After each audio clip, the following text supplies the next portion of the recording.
Hello, everyone. I want to give you guys my thoughts on the prospect for a war in Europe, a major war in Europe, not just a war between Russia and Ukraine. The Secretary of NATO, Jens Stoltenberg, stated recently that he fears that the war between Russia and Ukraine may just boil over out of Ukraine and may escalate into a war that's in other parts of Europe. And I think that such a fear is definitely well founded. It's definitely well founded. For one thing, there's already a war in Europe. I don't have to say what that is, right? We all know Russia and Ukraine are at war. Ukraine is in Europe. So there's already a war in Europe. And for years, I've been talking about a major war happening in Europe, and so many people laughed it off, and they said, "What are you talking about? The Germans are a bunch of pansies, and they're SJWs, and blah blah blah blah blah blah blah." But I mean, people don't really understand that most people aren't SJWs. For some reason, conservatives think that everybody that's walking around is an SJW. Everybody that's walking around is some weakling liberal, and that's just not the reality. A lot of people are center right, and a lot of people would definitely turn to the far right or would turn to some far right party if they were pushed to a certain extent, right? If they were provoked to a certain extent. And we saw that very much so in Europe, especially in 2017, 2015, 2014, with the refugee crisis in Europe. We saw how so many people turned to voting for far-right parties.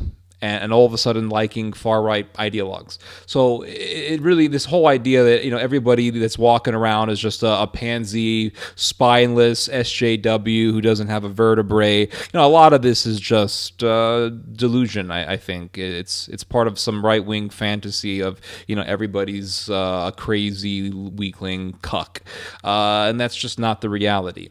Now, I used to think this way. Right, I used to think that everybody in Europe is just a degenerate, and everybody in Europe is like having sex in public and all that stuff. I have a friend who's from Norway, and I've known him for most of my life, actually. And one time I was talking to him, and I asked him, I said, "Isn't everybody in Norway like a liberal? Isn't Norway like one of the beacons of liberal degeneracy and all this stuff?" And I was very serious. I was very sincere when I was asking him this question. And he said to me, "No, I don't know what you're talking about, Theodore. No, most people in Norway are not like that." And in one of our last conversations, I asked him, I said, what is the main political spectrum, right, in Norway? And he said, most people in Norway would be center-right. And that's what he told me. But going back to Europe and war, this idea that something like World War I or World War II will never happen again in Europe is just not really rooted in reality. For one thing, a part of reality is that history echoes. The echo of history reverberates into the present, into the future. The echoes of history resound into our own time. And we may have these moments in history that are very peaceful and nothing happens. And it is really in these moments that we think, oh, well, the past is the past. The past will never happen. That's never going to happen again. That was a long time ago. We all have iPhones now. Oh, yes. Nothing ever bad will ever happen again. Oh, yes. It's all going to be good. Oh, yes, because we all have iPhones. And it is in those moments of great peace where we leave our guards down. We let our guards down. And that's when the devils creep up. Because things happen in history, and usually they happen when the general public least expects them to happen. And people go crazy. People go crazy. And I always knew that Eastern Europe would be a huge center for the next global war. Like, I always knew that, right? And it's not like I'm a genius or anything like that. It's just obvious, right? You look to World War One. I mean, Eastern Europe was a huge. It was a huge center for the war. The same thing goes for World War Two. All right, Poland, Czech Republic, Hungary, and before World War One, there was a war in the Balkans, and it was Serbia and Montenegro and I think Greece against Bulgaria. And what were they fighting over? What were these people fighting over? They were fighting over pretty much Macedonia. And so the second Balkan War, not the first one, the second Balkan War preceded the Second World War. And it was almost as if it was a sign. Because Austria annexed Bosnia and Herzegovina, and some Serbian nationalists eventually killed the Archduke. And that was the pretext that the Germans were looking for to spark a conflict that they knew would escalate into a major conflict in Europe. And that was the whole plan all along. David Fromkin wrote a book about this. It's called Europe's Last Summer. It's a very good book. And if you're interested in World War I think you would be greatly edified by this book. It was very informative and educational. And David Fromkin shows how the Germans anticipated a European conflict. And not only did they anticipate it, they wanted it to happen. And they were waiting for the right moment to do it. They were waiting for the right moment.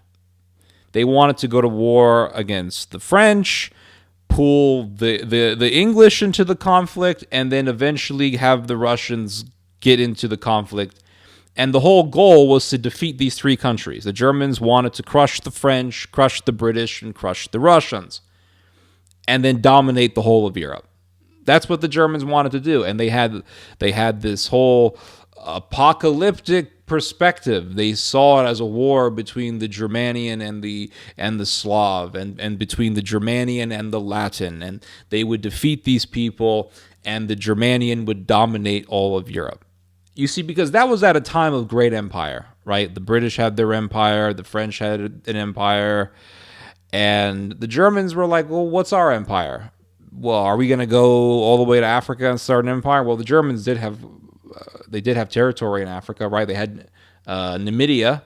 Is it Namibia or Namibia? Namibia. I forgot the pronunciation. But they did have territory in South Africa. And they wanted an empire, though. They wanted a serious empire, and they wanted something that could rival the British. And, well, how do you do that? Well, how about we just make our empire Europe? And that was the German attitude. Just make our empire Europe. And that's what they did. They wanted to make an empire in Europe. So they invade Belgium and eventually go into France, and the British got into the war. They intervened into the conflict, and then eventually the Russians intervened. And that was the whole point all along, right? It was to lure all these countries into a meat grinder. And that's why the Germans supported Vladimir Lenin. The reason why the Germans supported Lenin, and nobody, very few, I don't want to say nobody because that wouldn't be fair, but nobody talks about this stuff. Very, very few people, right, to be fair, very few people talk about this stuff.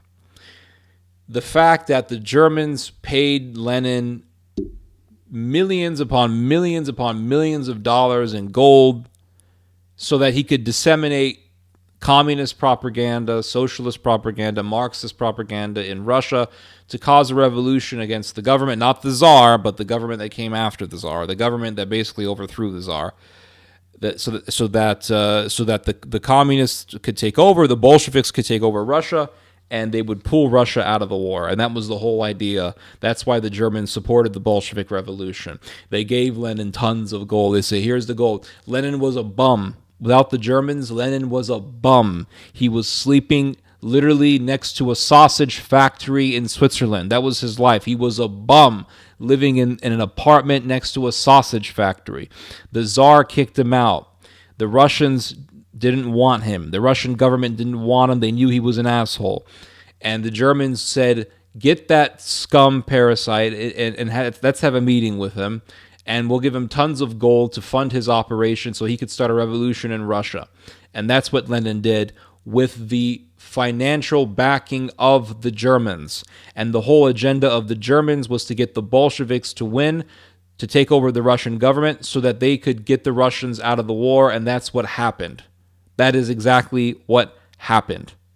And they removed their biggest obstacle in the war before the Americans entered the conflict, and that was Russia. Russia was the biggest obstacle to the Germans. It wasn't the British, it wasn't the French, it was the Russians. The problem for the Germans was that the Americans entered. And because the Americans entered, now the Germans had to deal with the United States, and that is what led to the downfall of the Germans in World War I. If it weren't for the Americans, the Germans probably would have dominated because they weren't really worried about fighting the British or the French. Sorry to the British people who watch my videos. Now, that is a reality. And what kind of perplexes me is the fact that so many Catholics will sit there and say, well, let's pray for Russia. And I have no problem with praying for Russia, but they'll say because the church didn't consecrate Russia, the errors of Russia spread all over the world, right? And the errors of Russia is, of course, communism.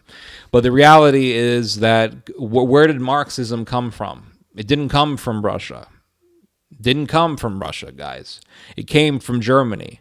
Marx and the people who influenced him. It came from Germany. Hegel wasn't a Russian. He was a German. Karl Marx was a German. He was German, right? He was a Jew. He was a German Jew. But nonetheless, came from Germany. And it was the Germans who financially supported Marx, financially supported Lenin to spread his error into Russia. So why aren't we saying, well, it was the errors of Germany? And that's what perplexes me about it all. Now, let's fast forward to the present day. Because as I said, prior to World War I, you had the Second Balkan War. So there was a conflict in the Balkans. Well, what happened in the 1990s? After the Second World War, there was a conflict in the Balkans. It was Albanians, Croats, Bosnians versus Serbs. They wanted to get out of Yugoslavia, and Yugoslavia was destroyed. There is no more Yugoslavia. And what are we seeing today? What we're seeing today is a war in Ukraine. We are seeing the Germans looking to the Ukrainian-Russian war and saying, well, we better make our military powerful so that we can be ready if we have to go to war with the Russians. And now we're seeing conflict brewing in the Balkans again. We're seeing the Kosovo government, which is ran by Albanians who don't like Serbian people. We're seeing the Kosovo government sending hundreds of troops into northern Kosovo, which is heavily lived in by Serbs.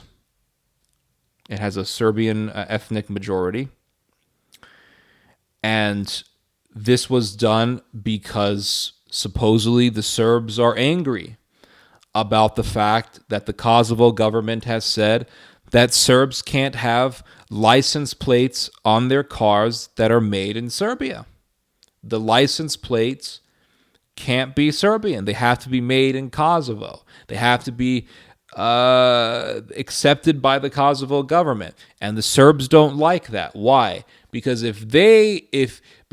one thing, the Kosovo government says that if you have a Serbian registered license plate, you will be fined. And the fine is, I don't know, 150 euros or something like that, which is a lot of damn money in that part of the world. So it's a pretty big citation, right? It's a pretty big penalty. And that pisses off the Serbs, obviously. But there's a greater reason why this angers the Serbs, because by the Serbs saying, okay, fine, we'll do the Kosovo license plate, the Kosovo registered license plate, we are then implying that Kosovo is an independent country and it's not really Serbia. Because the Serbians believe that Kosovo belongs to Serbia. And so to say, okay, we're going to have license plates made in Kosovo, registered by Kosovo, not in Serbia, we are now saying that Kosovo is in Serbia, because the whole idea of having a Serbian license plate in Kosovo is basically making a statement. It's a statement that says, I have a Serbian license plate in Kosovo because Kosovo is a part of Serbia. That's the reasoning behind it. So of course the Serbs are resisting. They're resisting. And so the Kosovo government sends in hundreds of officers into northern Kosovo.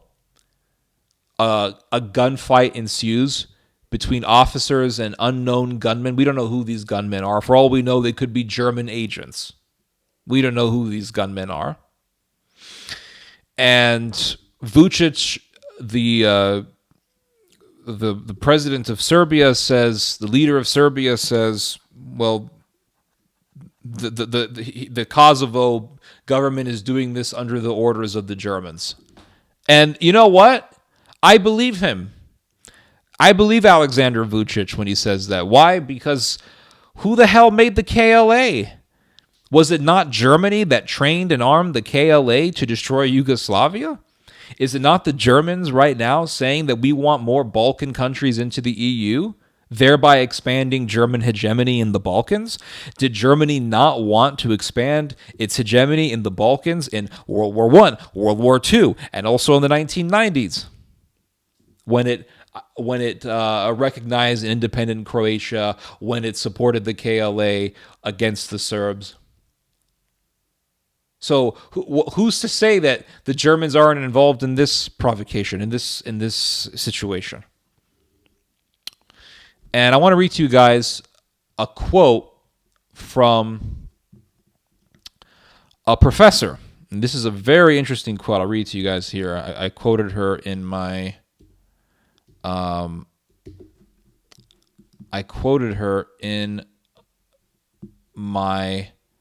article, my recent article on the Balkans, and I'll put a link to it underneath the video. This is a quote from Ekaterina Entina, and she is a professor at the National Research University Higher School of Economics. And this is what she said. She said, no one except the Albanians themselves benefits from rising tensions and the situation sliding into a poorly managed crisis, including Brussels, Berlin, or even Washington. The West was satisfied with the situation when everything was on the verge in Kosovo and Metohija, but in reality, the situation remained under control. But this does not suit the Albanians, and above all, the Prime Minister of Kosovo, Albin Kurti. They believe that now there is a unique chance to put the squeeze on the Kosovo issue, since Russia is occupied by the northern Black Sea region and the entire West is opposed to it and Serbia. Now, this is very interesting. What she's saying is, because the Russians are having to deal with Ukraine, they can't focus on the Balkans. And so the Albanians are taking advantage of this by causing a provocation, by putting officers in northern Kosovo. And she goes on to say, through these provocations, they want to create a situation in which the Serbs would leave the region themselves, and Belgrade has become, in a sense, a hostage to this alignment, since it cannot fail to react to the oppression of its people in the province, but any of its actions will be regarded by the West as illegal and repressive. Now, this is also very interesting. What she's saying is that they want to cause a provocation to spark violence with the intent of making it so bad that the Serbs will just leave Kosovo and they'll go to Serbia. So what she's saying is that the Albanians want to commit ethnic cleansing, that they want to make things so bad that the Serbs will just leave and they'll have a Serb-free Kosovo. That is the goal. And you know what? I believe her too. Why? Because that's what the KLA wanted back in the 1990s. They wanted a Kosovo free of Serbs, and that is what the Albanians who joined the SS wanted. Notice a pattern here. Notice a pattern here, guys. And I want to read to you guys a quote from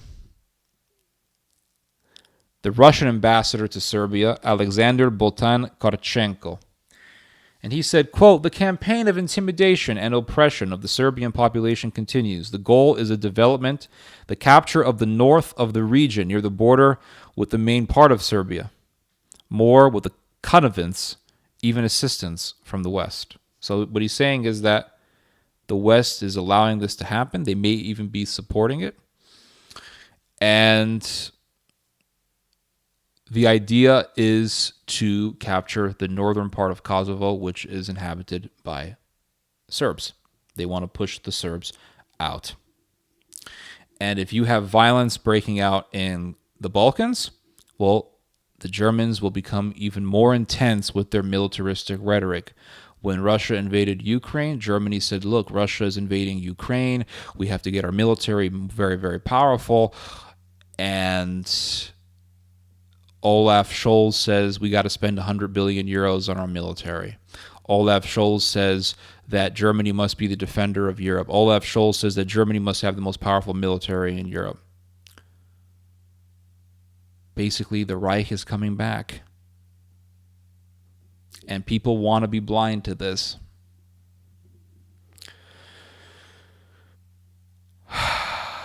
It's crazy, guys. It's scary. It's really scary. And if violence breaks out in the Balkans, Germany will say, look, this is even closer to us than the conflict in Ukraine. I mean, Germany's not that far away from the Balkans, right? You go from Germany to Austria, from Austria to Slovenia, and from Slovenia you're in Croatia, and you're next to Serbia. They're not that far away from each other. And so the Germans will say, look, this is so close to home. We have to make our military even more powerful. Germany must take the helm for the defense of Europe. So we're seeing the preceding events, right? The events that precede a greater European war. Kind of like how the Second Balkan War preceded the First World War. We're seeing a conflict in Ukraine. We're seeing tensions in the Balkans. It's almost like we're seeing a storm that precedes a hurricane. And that hurricane, that natural disaster, would be a war. It would be a war. Anyway, guys, you just heard some theology. God bless.